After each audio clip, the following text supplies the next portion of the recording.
On va dire qu'il y a 80% des collectivités qui ont des équivalents temps plein dans leurs services dédiés à la communication interne. Ça, c'est vraiment une progression par rapport à ce qu'on pouvait observer il y a encore une dizaine d'années. Il y a 90% des agents qui se sentent soutenus dans leur mission de communication interne. Et puis, 50% des communicants internes qui ont leur place en comité de direction, ça veut dire un communicant sur deux. Là, c'est vraiment une preuve finalement de la légitimité et du levier stratégique de la communication interne. Toutes les collectivités ont-elles des agents dédiés à la communication interne? Tout dépend de la structuration déjà de la collectivité et de sa taille. Bien évidemment que des collectivités de grande envergure, je pense au département par exemple, ont vraiment une vocation et une volonté d'asseoir la communication interne dans leurs équipes. On a des petites collectivités qui auront tout de même des agents en charge de la communication interne, mais évidemment adossés à d'autres missions de communication externe ou de RH. Tout dépend finalement aussi de la structuration de la communication, d'où se situe la communication interne dans l'organigramme et de la volonté finalement politique et administrative d'aller sur ce terrain-là.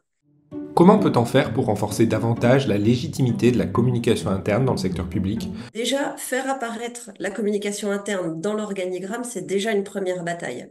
C'est-à-dire que aujourd'hui, parfois encore, la communication interne, elle est diluée dans un poste de responsable com ou de chargé de com. On a beaucoup aussi de DIRCOM externes qui se voient confier dans leurs objectifs aujourd'hui le développement de la communication interne. J'imagine que derrière, c'est aussi un fléchage, une fois l'audit mené pour savoir où est-ce que la collectivité veut aller, un fléchage d'un poste dédié, voire de plusieurs, ou d'un poste de directeur adjoint sur ces thématiques-là. Hormis les communicants, quels sont les autres acteurs de la communication interne? Il n'y a pas uniquement le communicant interne qui œuvre à cette communication. Les syndicats, tout comme d'autres acteurs un petit peu légitimes finalement de cette communication interne, je pense à l'amicale du personnel, aux assistants de prévention, ce sont tous des acteurs, des parties prenantes en tout cas de la stratégie de communication interne qu'il ne faut absolument pas mettre à l'écart. Maintenant, chacun son rôle. Dans le secteur public, les communicants internes disposent-ils d'un budget propre?